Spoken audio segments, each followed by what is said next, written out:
Hi hello ಎಲ್ರಿಗೂ ನಮಸ್ಕಾರ. Welcome back to Jyoti Pradveet YouTube channel.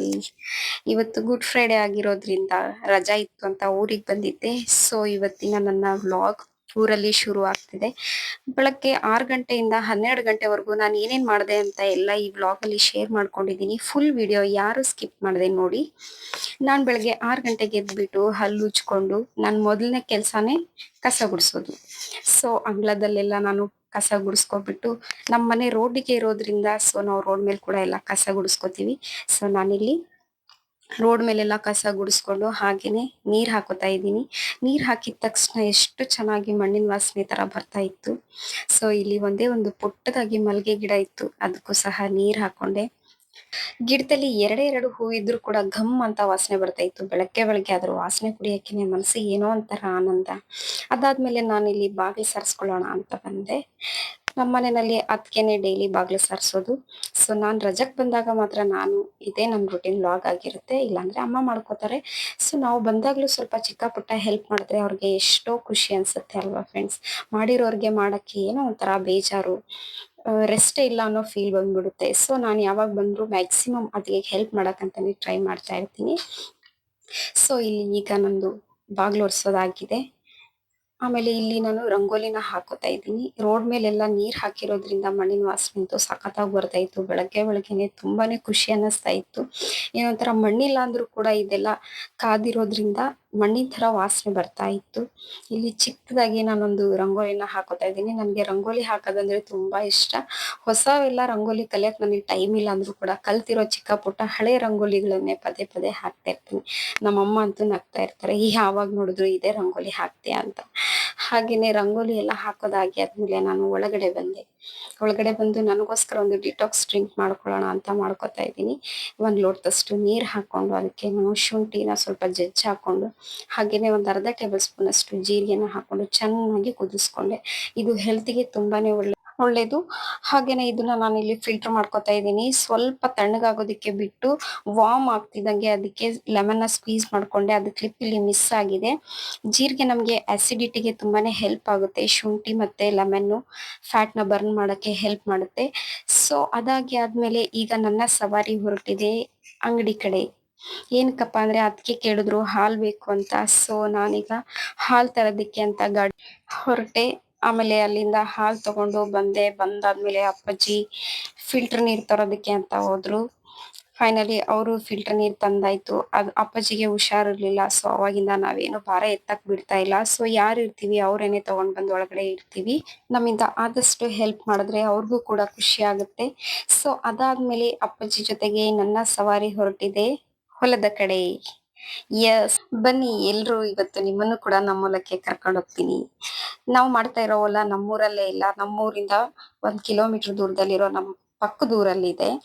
So ಅಲ್ಲಿಗೆ ಈಗ ನಾವು ಹೋಗ್ತಾ ಇದೀವಿ. ಆನ್ ದಿ ವೇ ಒಂದು ಚಾನಲ್ ಸಿಗುತ್ತೆ.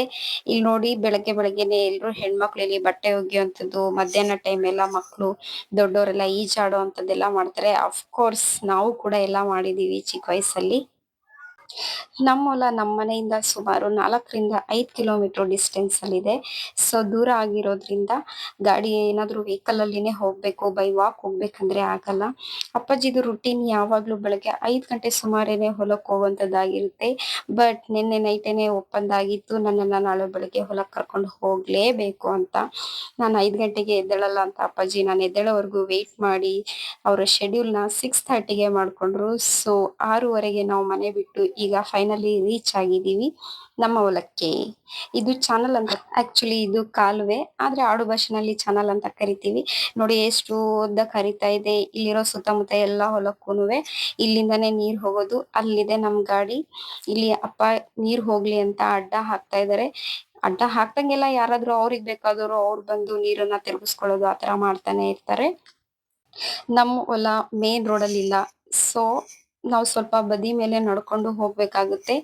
ಇಲ್ಲಿಂದ ಆಕ್ಚುಲಿ ರಿಯಲ್ ಟಾಸ್ಕ್ ರೆಡಿ ಆಗಿರೋದು. ನಾನು ಹಂಗೇನೆ ಹೋಗ್ತಾ ಇದ್ದೆ. ಅಪ್ಪ ಹೇಳಿದ್ರು ಹಿಂಗ್ ಯಾರಾದ್ರೂ ಬರ್ತಾರ, ನೀನ್ ಬಂದ್ರೆ ಎಲ್ಲ ಪ್ಯಾಂಟ್ ಎಲ್ಲ ನೆನ್ಸ್ಕೊಂಡ್ಬಿಡ್ತೀಯ ಅಂತ.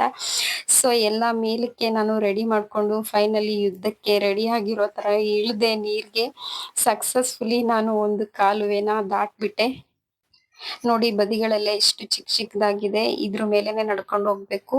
ಅಪ್ಪ ಅಂತೂ ಒಂದೊಂದ್ ಹೆಜ್ಜೆಗೂ ತಿರ್ಗಿ ತಿರ್ಗಿ ನೋಡ್ತಾ ಇದ್ರು ನನಗೆ ಶೂಟ್ ಮಾಡ್ಕೊಂಡು ಎಲ್ಲಾದ್ರೂ ಗದ್ದೆನಲ್ಲೋ ಇಲ್ಲ ಚಾನಲಲ್ಲೋ ಬಿದ್ಬಿಡ್ತಾಳ ಹೇಗೆ ಅಂತ. ಸೊ ಫೈನಲಿ ನಾವೀಗ ರೀಚ್ ಆದ್ವಿ ನಮ್ಮ ಹೊಲಕ್ಕೆ. ನೋಡಿ ಎಷ್ಟು ಚೆನ್ನಾಗಿ ನೀರ್ ಬರ್ತಾ ಇದೆ. ಗದ್ದೆ, ಗಾಳಿ, ಬೆಳಗ್ಗೆ ಬೆಳಗ್ಗೆನೆ ಮಂಜಿನ ವಾತಾವರಣ ತುಂಬಾನೇ ಖುಷಿ ಅನ್ನಿಸ್ತು ನನಗೆ. ಲೈಫಲ್ಲಿ ಈ ತರ ಎಕ್ಸ್ಪೀರಿಯನ್ಸ್ ನಾವು ತುಂಬಾ ಮಿಸ್ ಮಾಡ್ಕೋತೀವಿ ಅಂತ ಅನಿಸ್ತಿತ್ತು ನನಗಂತೂ. ಹಾಗಾಗಿ ನಾನು ಯಾವಾಗ ಬಂದ್ರು ಅಪ್ಪನ ರಿಕ್ವೆಸ್ಟ್ ಮಾಡ್ಕೊಂಡು ಅವಾಗವಾಗ ಬರ್ತಾನೆ ಇರ್ತೀನಿ. ಇಲ್ಲಿ ನೋಡಿ ಭತ್ತ ಆಲ್ರೆಡಿ ಒಡೆದಿಂಡ್ ಬಿಟ್ಟಿದೆ, ಅಂದ್ರೆ ತೆನೆ ಬಿಟ್ಟಿದೆ. ಇನ್ನೊಂದ್ ತಿಂಗಳಲ್ಲಿ ಕೊಯ್ಲಿಗೆ ಬರ್ಬೋದು. ಇದಾದ್ಮೇಲೆ ಅಪ್ಪಾಜಿ ಎಲ್ಲಾ ಗದ್ದೆಗಳ್ಗೂನುವೆ ನೀರು ಕಟ್ಟಾಯ್ತು. ಈಗ ಫೈನಲಿ ನಾವು ಹೊರಟ್ವಿ ಮತ್ತೆ ಮನೆಗೆ. ಫೈನಲಿ ಮನೆ ರೀಚ್ ಆದ್ವಿ. ನಮ್ ಮನೆನಲ್ಲಿ ಒಂದು ಪಾಲಿಸಿ ಇದೆ, ಬರ್ತಿದ್ದಂಗೆ ಎಲ್ಲಿಂದ ಬಂದ್ರು ಫಸ್ಟ್ ಕಾಲ್ಗೆ ನೀರ್ ಹಾಕೊಂಡ್ ಬರ್ಬೇಕು ಅಂತ, ಇಲ್ಲ ಅಂದ್ರೆ ಅಮ್ಮ ಒಳಗ್ ಸೇರ್ಸಲ್ಲ. ಸೊ ನಾನು ಅದನ್ನೇ ಫಾಲೋ ಮಾಡ್ದೆ. ಅಷ್ಟ್ರಲ್ಲಿ ಇಲ್ಲಿ ಅತ್ಗೆ ತಿಂಡಿಗೋಸ್ಕರ ಪಲ್ಯನ ರೆಡಿ ಮಾಡ್ತಾ ಇದ್ರು. ಇವತ್ತು ಆಲೂಗೆಡ್ಡೆ ಬೀನ್ಸ್ ಪಲ್ಯನ ರೆಡಿ ಮಾಡ್ತಾ ಇದ್ರು. ವಾಸನೆ ಅಂತೂ ಮನೆಯೆಲ್ಲ ಘಮ್ ಅಂತ ಅಂತಿತ್ತು. ಸೊ ಅವ್ರ ಜೊತೆಗೆ ನಾನು ಕೂಡ ಸಾಥ್ ಕೊಡ್ಬೇಕಲ್ವಾ, ಹಾಗಾಗಿ ಅವರು ಪಲ್ಯ ಮಾಡ್ತಾ ಇದ್ರು, ನಾನು ಚಪಾತಿನ ಲಟ್ಟಿಸ್ಬಿಟ್ಟು ಚಪಾತಿನ ಚೆನ್ನಾಗಿ ಬೇಯಿಸಾಯ್ತು. ಸೊ ಫೈನಲಿ ನಮ್ಮ ಇವತ್ತು ಬ್ರೇಕ್ಫಾಸ್ಟ್ ಆಗಿತ್ತು ಆಲೂಗೆಡ್ಡೆ ಬೀನ್ಸ್ ಪಲ್ಯ ಮತ್ತು ಚಪಾತಿ. ಇದಾದ್ಮೇಲೆ ನಂದು ವರ್ಕ್ ರಿಲೇಟೆಡ್ ಸ್ವಲ್ಪ ಆನ್ಲೈನ್ ಎಂಟ್ರಿ ಸಿಕ್ತು ಅಂತ ನಾನು ವರ್ಕ್ ಮಾಡ್ಕೊಳಕ್ಕೆ ಅಂತ ಕುತ್ಕೊಂಡೆ. ವರ್ಕ್ ಮುಗಿಸಿ ಟೈಮ್ ನೋಡಿದ್ರೆ 12 ಆಗಿತ್ತು. ಅತ್ತಿಗೆ ಆಲ್ರೆಡಿ ಮಧ್ಯಾಹ್ನದ ಊಟಕ್ಕೆ ಅಂತ ರೆಡಿ ಮಾಡ್ಕೊತಾ ಇದ್ರು. ಸೊ ನಾನು ಕೂಡ ಹೆಲ್ಪ್ ಮಾಡ್ಬೇಕು ಅಂತ ಬಂದು ಇಲ್ಲಿ ಅನ್ನಕ್ಕೆ ರೆಡಿ ಮಾಡ್ತಾ ಇದ್ದೀನಿ. ಅಕ್ಕಿ ಎಲ್ಲ ತೊಳೆದ್ಬಿಟ್ಟು ಅನ್ನಕ್ಕೆ ಇಡ್ತಾ ಇದ್ದೀನಿ.